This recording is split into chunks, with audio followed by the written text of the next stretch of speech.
मोदी जी, इमरान खान को शिकायत है। उन्होंने बताया कि मैं जब प्रधानमंत्री बना तो आपको फोन किया, आपसे उन्होंने कहा कि मैं पठान का बच्चा हूं, सच बोलता हूं, तो एक मौका तो उन्हें भी मिलना चाहिए। इमरान खान से मैं पहले भी मिला हूं, विस्तार से मेरी बातचीत भी हुई है। जब वो प्रधानमंत्री यानी उनकी पार्टी के सबसे बड़े नेता चुन करके आए तो मैंने टेलीफोन भी किया था, देश के एक मुखिया के नाते, और तब भी मैंने उनसे कहा था, देखिए इतना बार हमने लड़ाइयां लड़ ली, हर बार आपकी पिटाई हुई।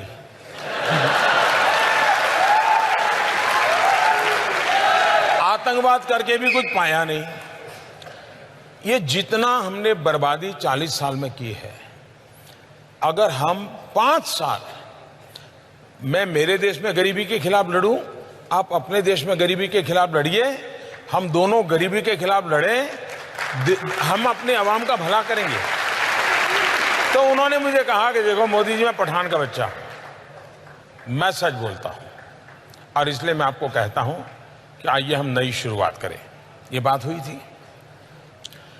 पाकिस्तान में समस्या ये मैं अनुभव से, मेरा अकेले का अनुभव नहीं है, दुनिया के देशों का अनुभव है। मैंने दुनिया के कई देश के महापुरुषों से बात की है, गल्फ कंट्रीज के, अरब राष्ट्रों के सभी नेताओं से मैंने बात की है, मैंने अमेरिका, चाइना, रशिया, उन सब से भी बात की है।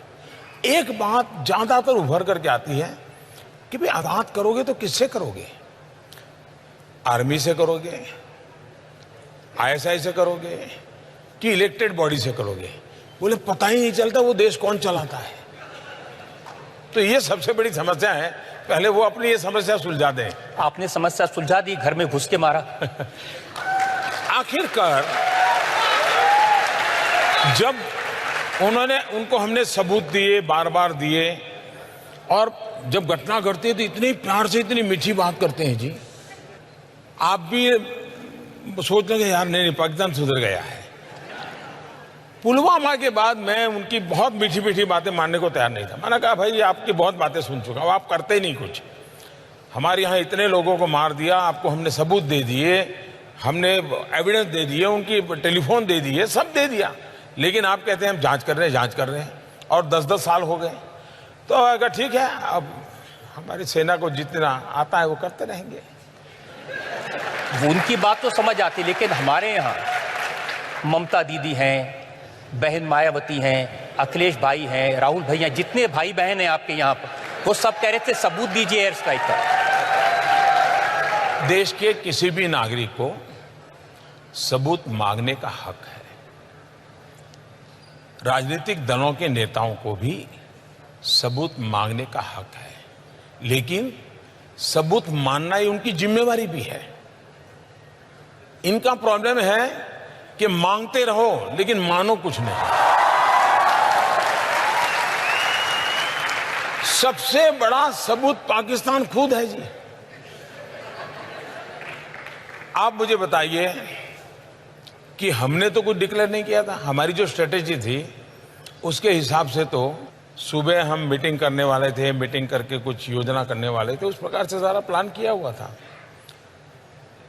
जब 3-3:30 बजे सब पूरा हो गया, हमारे लोग लौट आए, वो अपना यूनिफॉर्म वगैरह उतार करके सब अपना चाय वाय कर रहे थे, तो बड़ा हंसी मजाक का काम चल रहा था जी।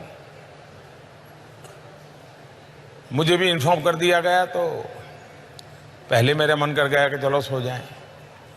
फिर मुझे हुआ नहीं यार, देखे जरा इंटरनेशनल में कुछ हलचल तो नहीं है।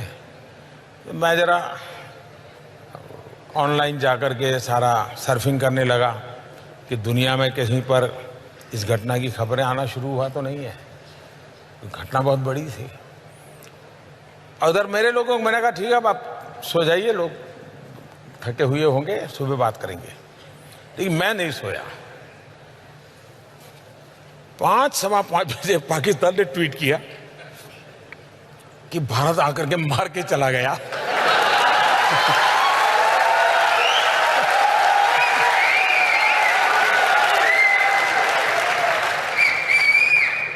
तो मैं फिर समझ गया कि मामला वो सिंपैथी गेन करने के लिए कुछ कर रहे हैं। रोना शुरू कर दिया इन्होंने। तो मैंने फिर हमारे लोगों को इकट्ठा किया और मैंने कहा भाई तुरंत बैठना पड़ेगा। तो जब रात भर जगे थे लेकिन फिर भी इकट्ठे हुए फिर परिस्थिति का मूल्यांकन किया, फिर आगे की रणनीति हम बनाते मोदी जी, रहे। ये सही है कि पाकिस्तान ने बालाकोट के उस इलाके में जंगलों में कुछ मिसाइल गिराए निशान बनाने के लिए, ताकि दुनिया को बता सकें कि भारत का निशाना चूका? ये इस विषय के जो जानकार लोग हैं, इन्होंने खोज के निकाला है कि, और जिसकी चर्चा पिछले 2-3 दिन से ज्यादा हो रही है, इस सब्जेक्ट के एक्सपर्ट हैं, उन्होंने कहा भाई अब उनके लिए मुसीबत थी कि भारत ने आकर के यहां किया है तो ये सिद्ध हो जाता था कि यहां टेररिस्ट कैंप था, क्योंकि इतने बड़ी पहाड़ी में घने जंगल में एक अकेली इकलौती बिल्डिंग और जिसमें भी 600 लोगों की रेसिडेंशियल एकोमोडेशन, तो हर किसी को सवाल उठता है कि क्या था।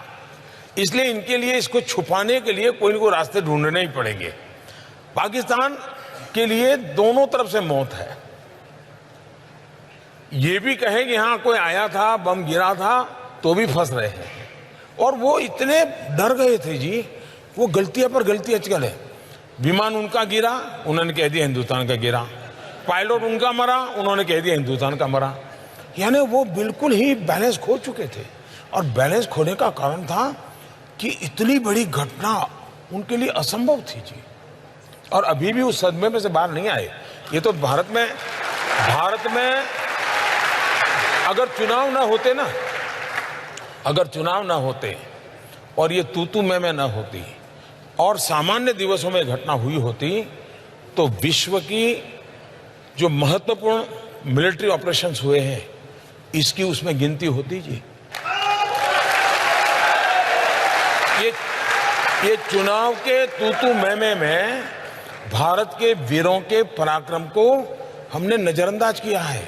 और इसलिए मैं तो ईश्वर से प्रार्थना करता हूं कि चुनाव नतीजों के बाद शांति से इसके एक्सपर्ट हो, वो देश को समझाएं कि भारत के लोग कितने पराक्रमी हैं, कितना बढ़िया काम किया है।